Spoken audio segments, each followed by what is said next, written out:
He finally died himself in 1923 at age 68, wealthy again through another profitable but fraudulent cotton speculation scheme, respected in his New Orleans community, never having faced consequences for his crimes. He was buried in Metairie Cemetery under a large marble monument that described him as a beloved husband and successful businessman. The monument, Michael learned, had been quietly removed by cemetery officials in February 2019 after the full story became public. The outcry from domestic violence advocates had been immediate and fierce. Eleanor and Catherine were finally laid to rest together in Magnolia Cemetery in Charleston on a cold February morning in 2019. Hundreds of people attended the funeral. Margaret and Michael, Linda Chun, Robert Mitchell, representatives from domestic violence organizations, historians, journalists, and countless strangers who had been touched by their story and wanted to pay their respects to two women who had fought so hard to survive were all there. The grave marker, paid for by crowdfunding that had raised over $50,000 in less than a week, was made of white marble and read, Catherine Fletcher Brennan, 1875 to 1901, and Ella Laner Fletcher, 1888 to 1901. Sisters murdered, but not forgotten, silenced but now heard, justice at last. Standing at the graveside as the minister said the final prayers, Michael thought about that photograph, about Catherine's terrified eyes that had first caught his attention, and the pistol hidden in the folds of her dress. He thought about two women who were desperate enough to bring a weapon to a photography studio because they knew their lives were in danger and understood that no one in their world would help them. They knew the police wouldn't believe them. They knew society would side with the respectable merchant over his hysterical wife. They knew they were alone. They tried so hard to survive. They did survive, Margaret replied, her voice firm despite the tears on her cheeks. Just not in the way they hoped. Their story survived because Catherine was brave enough to hide that gun in plain sight, knowing it might not be enough to save them, but hoping it might be enough to tell the truth someday. And it was. It took 117 years, but it was. Michael looked back at the fresh graves, at the flowers that were already piling up from people who had never known these women but were moved by their courage and their tragedy. Someone had left a small replica of a Derringer pistol, a symbol of Catherine's desperate defiance. Someone else had left a handwritten note that read simply, "We believe you. We hear you. Rest in peace." That night, Michael returned to his office one last time and looked at the photograph that had started everything. The two sisters side by side, Catherine's hand concealing the weapon that represented both her desperate hope and her terrible understanding that hope might not be enough. In the end, that photograph had become exactly what Catherine had intended it to be. Evidence. Not in time to save them, but in time to tell their truth, to expose their murderer, to ensure that Thomas Brennan's crimes would be remembered alongside his victims' courage. 117 years later, the Fletcher sisters finally had their justice. Their voices, silenced by violence and buried beneath a basement floor, had finally been heard. Their story had been told. Their murders had been solved. And Thomas Brennan's name would forever be associated not with respectability and success, but with the brutal murders of 3 wives and the cowardice of a man who had spent his life destroying women who trusted him. The photograph sat on Michael's desk, Catherine's eyes staring out across more than a century. And in those eyes, Michael no longer saw only terror. Now he also saw defiance, courage, a refusal to be forgotten. The sisters had won after all. This 1901 portrait of 2 sisters appears innocent enough until you notice what one of them is holding. Dr. Michael Hayes had spent 2 decades as a historian specializing in the Civil War era, and he'd seen countless photographs, but something about this particular image made him stop in his tracks.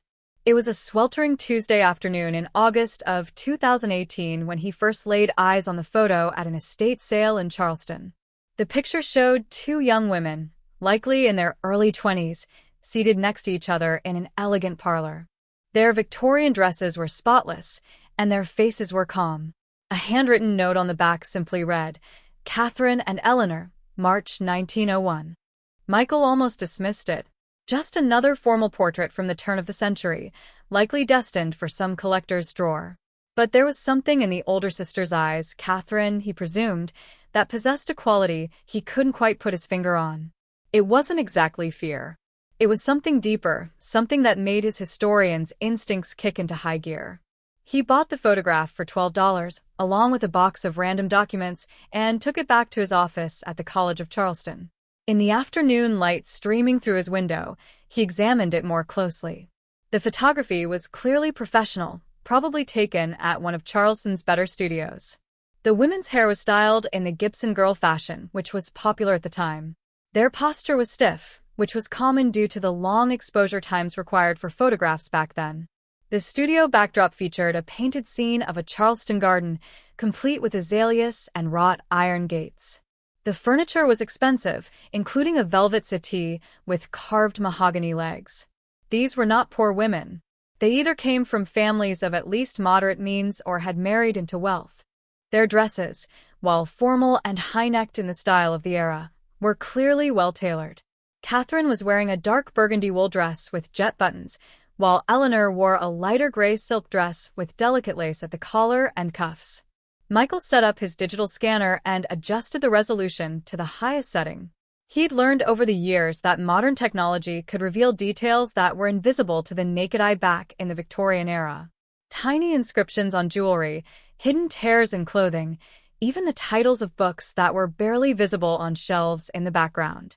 The scanner could capture what the human eye missed, what even the photographer might not have noticed.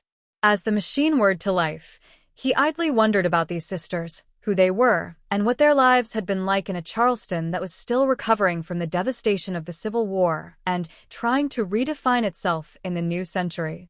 Little did he know that he was about to uncover a secret that had been hidden for 117 years, a secret that would consume the next 6 months of his life and ultimately bring justice to 2 women who had been silenced over a century ago.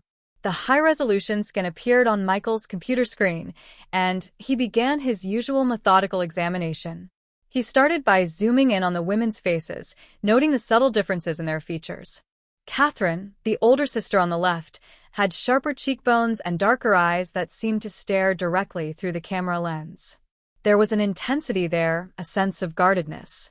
Eleanor's face was softer, rounder, with a gentle smile that seemed genuine despite the formal setting.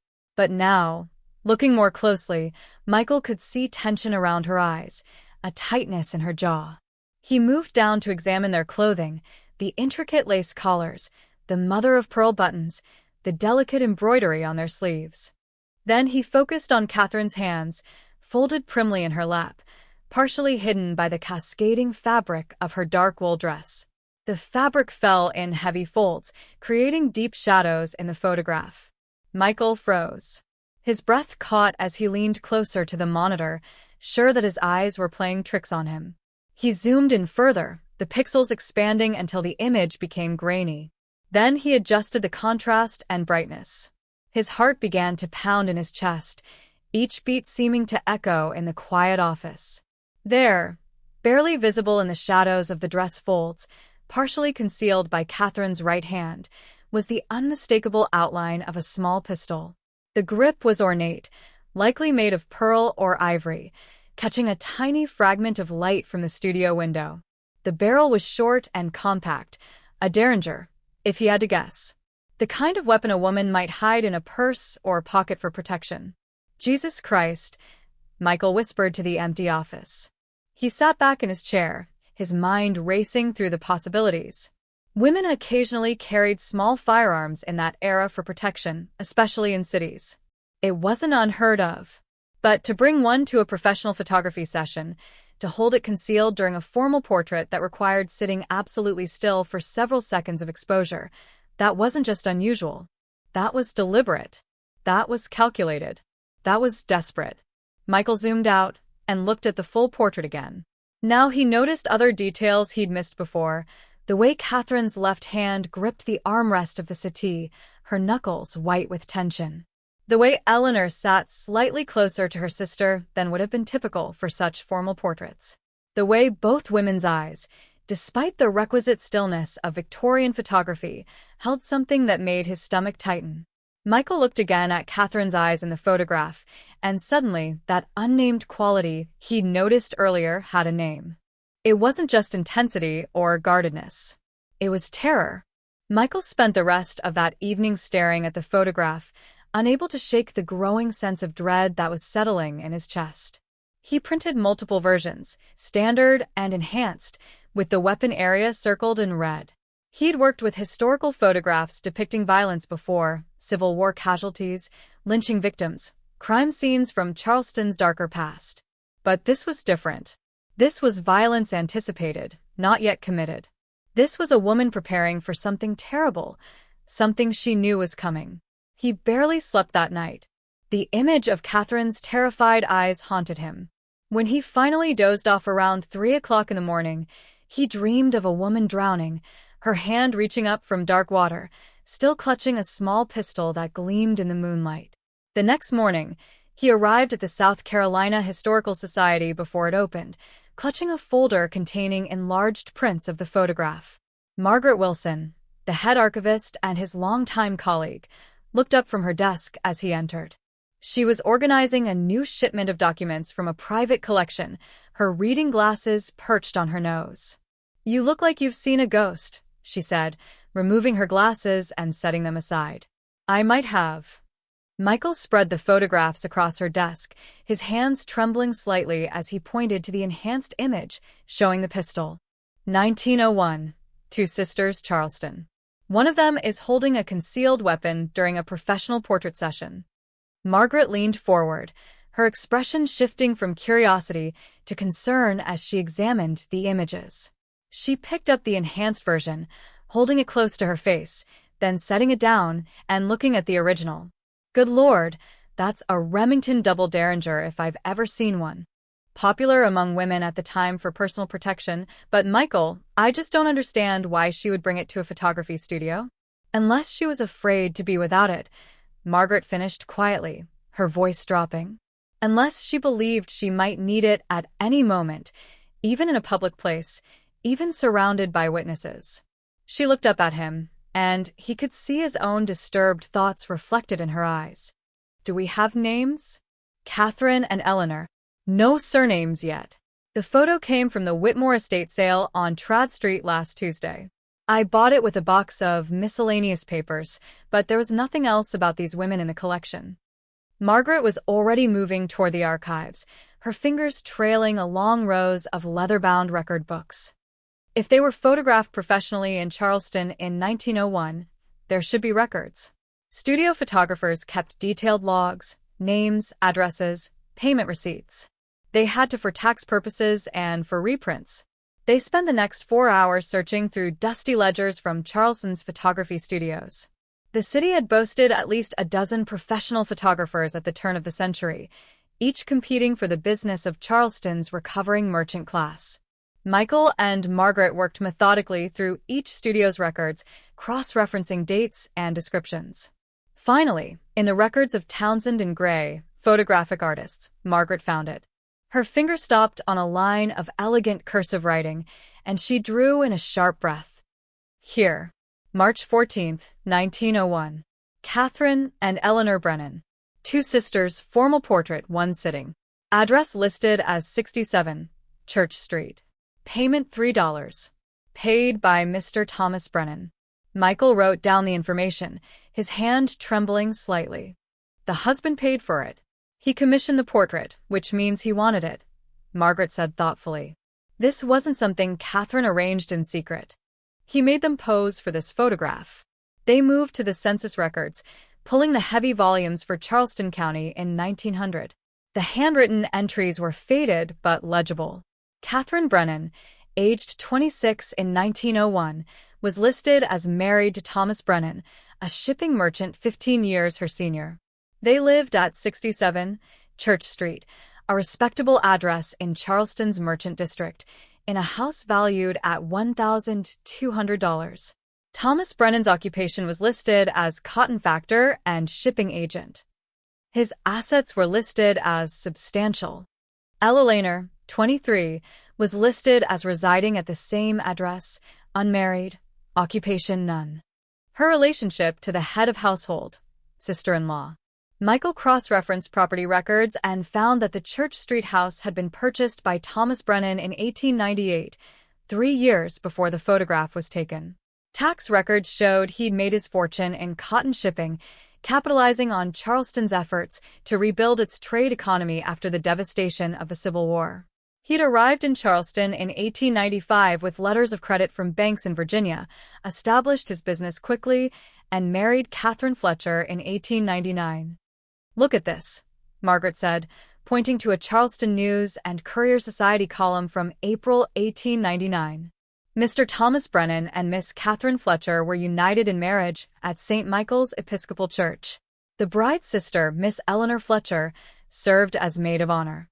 The bride is the daughter of the late Samuel Fletcher, merchant, and inherits a modest estate. Fletcher was their maiden name, Michael noted, writing it down carefully. So, Eleanor moved in with her sister after the marriage. That was common enough if she was unmarried and had no parents living. But Margaret was already pulling another record, and the expression on her face made Michael's stomach drop. "Michael, look at this police report from February 1901, 1 month before the photograph was taken." Michael leaned over her shoulder, reading the faded handwritten report. A neighbor on Church Street, Mrs. Adelaide Porter, had reported sounds of a violent domestic disturbance at number 67 around 10 o'clock in the evening. Shouting, the sound of breaking glass, a woman's scream. Officers were dispatched. Thomas Brennan answered the door, explained calmly that his wife had suffered a fall down the stairs and had knocked over a vase. The officers noted that Mrs. Brennan appeared shaken but confirmed her husband's account. Her sister, Miss Fletcher, was also present and nodded her agreement. No visible injuries were observed. No arrest was made. Case closed. "She didn't fall," Michael said quietly, his jaw clenched.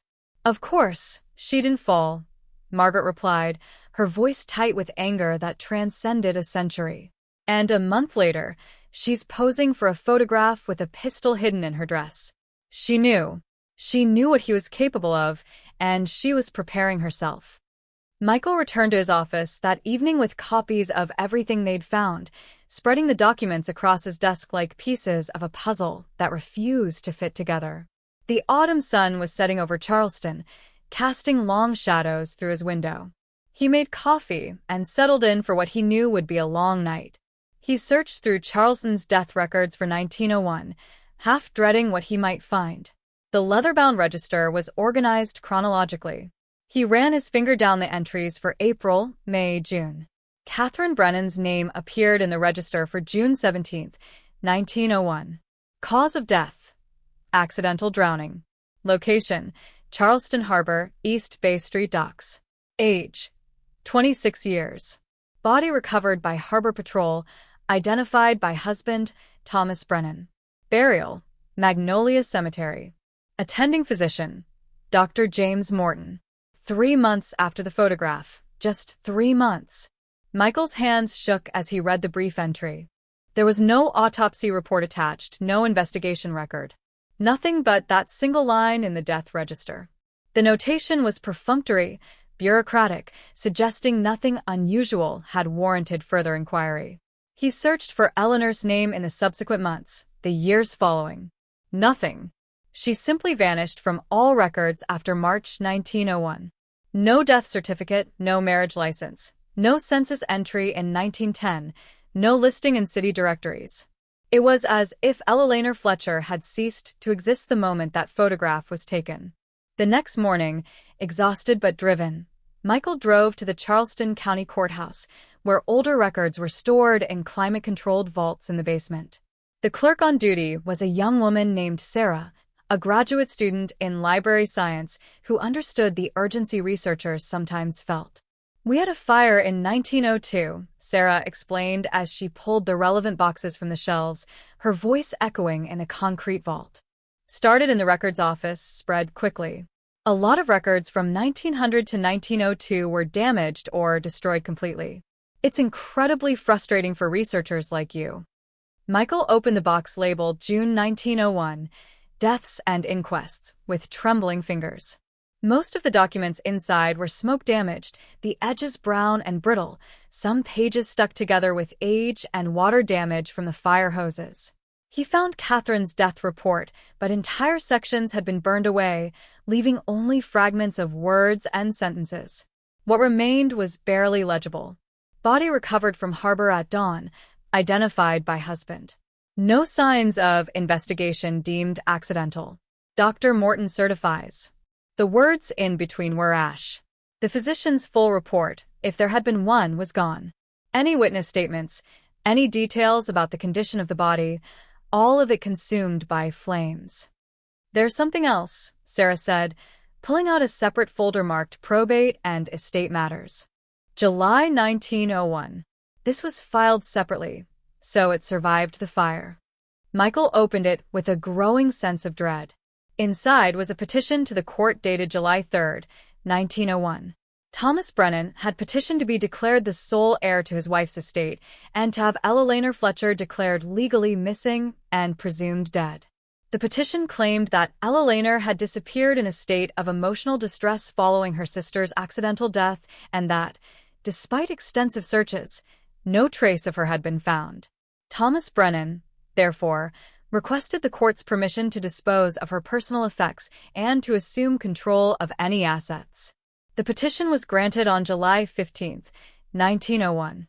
The judge's signature was barely a scrawl at the bottom of the page.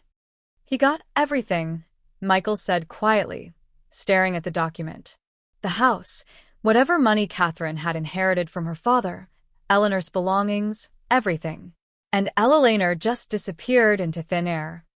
Sarah looked over his shoulder at the petition, her young face troubled. "You think he killed them both, don't you?" Michael looked up at her, and in that moment, his historian's objectivity crumbled. "I don't think, Sarah, I know. Catherine knew it, too. That's why she brought a gun to a photography studio." Michael's breakthrough came from an unexpected source 3 weeks later. While searching through old Charleston newspapers on microfilm, his eyes burning from hours of staring at the scrolling pages, he found a small advertisement in the July 1901 classified section of the Charleston News and Courier. It was buried among notices for missing livestock and requests for household staff. Mrs. Abigail Porter seeks information regarding her dear friend, Miss Eleanor Fletcher, last seen in March of this year. Miss Fletcher is 23 years of age, fair-haired, of slender build. Anyone with knowledge of her whereabouts, please contact Mrs. A. Porter at 89 King Street. Utmost discretion assured. Reward offered. The advertisement had run for 3 consecutive weeks, then stopped. Michael's hands shook as he printed the page. With Margaret's help and access to genealogical databases, Michael traced Mrs. Abigail Porter's descendants through marriage records, birth certificates, and census data. It took 2 weeks of painstaking research, following branches of the family tree through 4 generations. Finally, they found her. Abigail Porter's great-great-granddaughter, Linda Chin, still lived in Charleston's historic district and agreed to meet with Michael at a coffee shop on Broad Street. Linda arrived on a cool October afternoon, carrying a small wooden box that looked as old as the city itself. She was a retired school teacher in her 70s, with kind eyes behind wire-rimmed glasses and gray hair pulled back in a neat bun. She set the box on the table between them with a gentleness that suggested it contained something precious. "My great-great-grandmother kept everything," Linda explained, her fingers resting protectively on the box's lid. Letters, newspaper clippings, photographs, press flowers, theater programs. She was what we'd now call a hoarder, but a very organized one. She was obsessed with what happened to Eleanor Fletcher. It haunted her for the rest of her life. She died in 1943 at the age of 87, and according to my grandmother, Eleanor's name was one of the last words she spoke. Inside the box, carefully preserved in tissue paper and organized chronologically, Michael found letters written in elegant cursive, newspaper articles about Catherine's death, several photographs of young women at garden parties and church socials, and pressed flowers tied with faded ribbons. But what stopped his breath completely was a letter dated March 10, 1901, 4 days before the portrait was taken. The paper was yellowed with age, but the ink was still dark, the handwriting flowing and controlled despite the trembling urgency evident in certain words where the pen had pressed harder. Dear Abigail, it began in Catherine's handwriting. I fear this may be the last letter I write to you, and I pray I'm wrong, but I must tell someone the truth in case the worst comes to pass. Thomas's violence has escalated beyond what Eleanor and I can endure any longer. What began as harsh words and small cruelties has become something far more dangerous. He has threatened our lives directly, telling me that I am his property and that Eleanor is a burden he will not tolerate much longer. We have made arrangements to leave Charleston, but we must wait until his business takes him to Savannah next month. He has a cotton shipment that will keep him away for at least 3 days. Eleanor and I will pose for a portrait this week at his insistence, as he wants a proper image of his wife and sister-in-law for his office. He wants proof of his respectable family. I will bring protection with me. I've purchased a small pistol and have learned to use it. If something happens to us before we can escape, please know that we tried our best to survive. Please remember us kindly, your devoted friend, Catherine. Michael looked up at Linda, his throat tight with emotion. She knew. She knew he would kill her. Michael stood at the edge of Charleston Harbor on a gray October morning, looking out at the water that had claimed Catherine Brennan 117 years ago. The harbor was busier now, tourist boats departing for Fort Sumter, shipping containers stacked like children's blocks at the port, the occasional yacht cutting through the choppy water. But the water itself was unchanged, dark, cold, unforgiving.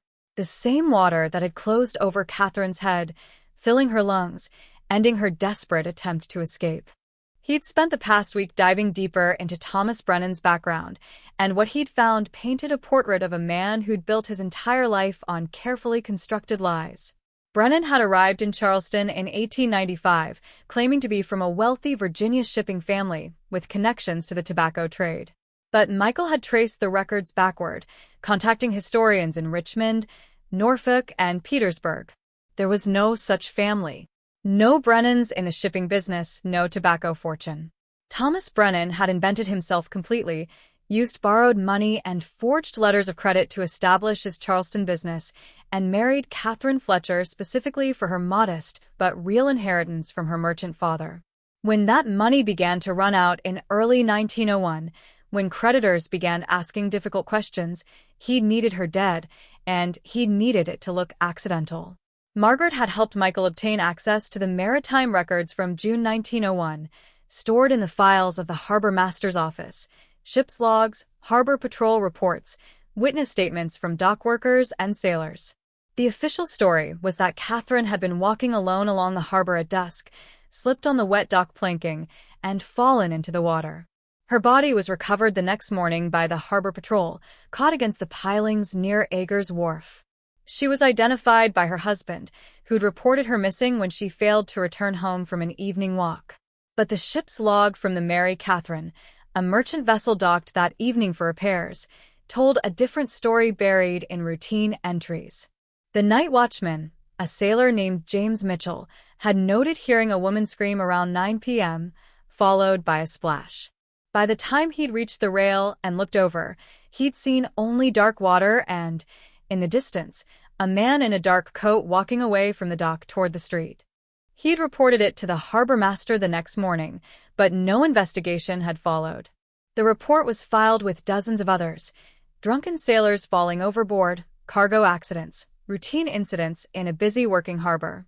It took another week of genealogical research, but Michael finally found James Mitchell's descendants, a grandson named Robert, who still lived in Charleston's historic district in a small house that had been in his family for 5 generations. Robert was in his 90s now, frail but sharp-minded, his dark skin weathered by age, his hands gnarled with arthritis. Michael visited him on a Sunday afternoon. The old man sat in a rocking chair on his front porch, a quilt across his lap despite the mild weather. "My grandfather talked about that night until the day he died," Robert said, his voice quiet but steady. He was 23 years old, working as night watch on the Mary Catherine. He saw Thomas Brennan push that woman into the harbor. He saw him hold her under the water with a long boat hook until she stopped struggling. Watched him look around to make sure no one had seen, then walk away like nothing had happened. Why didn't he testify? Michael asked, though he already knew the answer. Robert's laugh was bitter, edged with a century of accumulated anger. Black man accusing a white merchant in 1901 Charleston? My grandfather would have been lynched before he made it to the courthouse. He told the harbor master what he saw, and the harbor master told him to forget about it if he wanted to keep breathing. So, he kept his mouth shut and carried the guilt until he died in 1954. The deeper Michael dug into the mystery of Eleanor's disappearance, the more convinced he became that she had witnessed her sister's murder. The timeline suggested it was possible Catherine had. Eleanor had last been seen on June 17th, the same day she was killed. That's according to the missing person notice Abigail Porter had put in the newspaper. Michael was haunted by the question, what happened to her after that fateful day? He found a piece of the answer in the records of St. Philip's Episcopal Church, one of the oldest churches in Charleston. Back in 1901, Father William Graves, the rector at the time, had kept detailed personal journals. These journals were now carefully preserved in the church archives, protected by the current rector, who recognized their importance to history. Michael spent an entire afternoon in the church library, a small room filled with the scent of aging paper and furniture polish. He was searching through the entries from June 1901. Finally, he found what he was looking for. The handwriting was elegant, but the ink had faded to brown. The entry read, June 18th, 1901. A young woman, clearly in great distress, arrived at the rectory this evening, just after Compline prayers. She wouldn't tell me her name, but she said her sister had been murdered by her sister's husband the evening before. She claimed to have witnessed the crime down at the harbor, but she was too scared to go to the police. She said they wouldn't believe her. She pleaded for sanctuary. I could tell she was truly terrified. Her hands were shaking, and her eyes were wild with fear. I gave her shelter for the night in a small room we reserve for travelers in need. I gave her some bread and soup and promised I would help her get to her family in Atlanta. But in the morning, when I went to wake her, she was gone. I found blood on the bedsheets where she had slept. It wasn't a lot, but it was enough to worry me. There was also a torn piece of her dress caught on the window latch. She must have climbed out during the night and run away. I have no idea why. I reported the incident to the police, but they didn't seem very interested. They told me the woman was probably mentally disturbed and that Mrs. Brennan's death had already been ruled an accident. I pray for that poor, frightened girl, whoever she was. Back at the Historical Society, Michael showed the entry to Margaret. She was injured. The blood on the sheets must have been from when Thomas realized she'd seen the murder or when he came after her that night, Margaret said grimly. She was staying in the same house as him. If she saw what happened at the harbor and ran back home, he would have known, and he would have come for her. They broadened their search to include train records, stagecoach lines, ferry services, anything that might show Eleanor leaving Charleston. A woman traveling alone in 1901 would have stood out. She would have needed to buy tickets and would have appeared in passenger logs. But they found nothing. No Eleanor Fletcher, no Ellen Brennan, no unidentified young woman fitting her description. Then, Michael came across something in the property records that made his blood run cold. In July 1901, just a few weeks after Catherine's death and Eleanor's disappearance, Thomas Brennan had filed paperwork with the city to have extensive renovations done to the basement of 67 Church Street. The work permit described structural improvements and expansion of storage space. The work was completed quickly, suspiciously quickly, in less than 2 weeks, and the permits were signed off without the usual final inspection. The records showed a $50 payment to the building inspector's office. A bribe. He buried her, Michael said, the realization hitting him hard. His voice trembled. He buried Eleanor under his own house. Margaret closed her eyes, her hand covering her mouth. Dear God. The current owners of 67 Church Street, David and Jennifer Martinez, were a young couple in their 30s who had bought the property 2 years earlier and were slowly renovating the historic home. When Michael contacted them in November 2018 and carefully explained his research, the photograph, the hidden weapon, the evidence of murder, the suspicious basement renovations, they were horrified. but they immediately agreed to allow a ground-penetrating radar survey. "If there's someone buried under our house," Jennifer said, her face pale, "we need to know. Those women deserve justice, even if it's a century too late." The Charleston Police Department opened an official investigation in early December. Despite the age of the alleged crimes, the possibility of human remains being found required a full response. The case was assigned to Detective Sarah Martinez, who was not related to the homeowners. She was a specialist in cold cases and had worked on several high-profile historical investigations. The ground-penetrating radar survey took place on a cold December morning.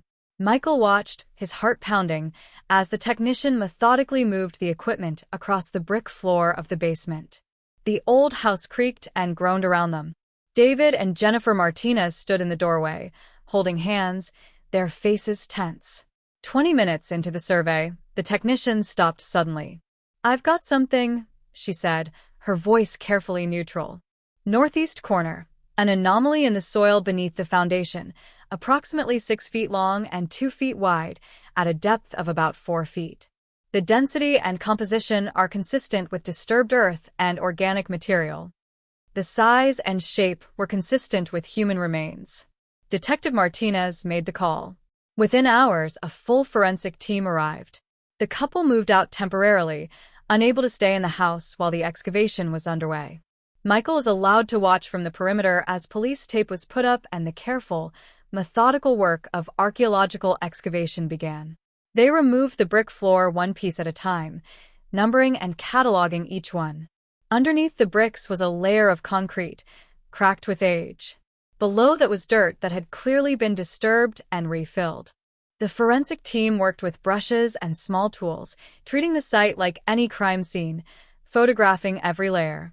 3 days into the excavation, on a gray afternoon with rain threatening, they found her. The skeleton was remarkably well preserved, curled in a fetal position in a shallow grave. She had been wrapped in what was left of a wool blanket, which had mostly rotted away, but was still visible in fragments. The forensic anthropologist, Dr. Patricia Chen, immediately confirmed that the remains were those of a female in her early 20s from the turn of the 20th century. The bones showed no signs of disease, but they were small and delicate, indicating a petite woman who probably wasn't much over 5 feet tall. But it was the skull that told the real story. Dr. Chen called Detective Martinez and Michael over, pointing with a gloved finger at the back of the cranium. The bone showed a depressed fracture, the edges sharp and catastrophic. "Blunt force trauma," she said quietly. "A massive blow to the back of the head. It would have been immediately fatal." She never knew what hit her. "She tried to run," Michael said, his voice breaking. "She climbed out the window at the church and tried to get away, but she had to go back to the house for clothes, for money, for something she needed, and he was waiting for her." Along with the remains, they found artifacts that confirmed her identity. A tarnished locket on a broken chain. When Dr. Chen carefully opened it, there were 2 small photographs inside, miraculously preserved. 2 young women, their faces barely visible, but recognizable from the 1901 portrait, Catherine and Ella Lehner. They also found a small leather diary, damaged by water, but partially legible. And most heartbreaking of all, folded in what was left of her dress pocket, was a train ticket to Atlanta dated June 19, 1901, the day after Catherine's murder. A one-way ticket. Ella Lehner had scraped together enough money to escape. She had her ticket. She had been planning to leave on the morning train. She had been so close. The story broke in January 2019, and within hours it had spread across the country. The photograph of the 2 sisters, Catherine with her terrified eyes and the pistol hidden in her dress, went viral. News outlets ran stories about the hidden weapon, the double murder that had gone unpunished for 117 years, and the cold case that was finally solved through a historian's keen eye and modern forensic science. The photograph that had been forgotten in a drawer for over a century suddenly became a powerful symbol of domestic violence, of women's voices silenced by a patriarchal system, and of justice delayed, but not denied. Forensic analysis of Ella Lehner's remains confirmed everything. The skull fracture matched a blow from a heavy iron poker that investigators found buried near the body during the excavation. Traces of blood and bone fragments were still detectable after more than a century. DNA analysis, though limited because of the age of the remains, was consistent with Ella Lehner being Catherine's sister. Dental records, compared with the description from a Charleston dentist's log that Margaret had unearthed, were a perfect match. Michael spent weeks following additional leads, piecing together Thomas Brennan's life after the murders. The merchant's business had failed in 1905, his creditors finally catching up with him. Records showed that he had left Charleston deeply in debt, fleeing to New Orleans, where he had reinvented himself once again. And there, Michael discovered something that made the horror complete. Brennan had remarried twice more. His second wife, Marie Devo, had died in 1908 of accidental poisoning. His third wife, Sarah Lockwood, had drowned in Lake Pontchartrain in 1915 under suspicious circumstances. Neither death had been properly investigated. Thomas Brennan had spent his entire life murdering women and escaping justice.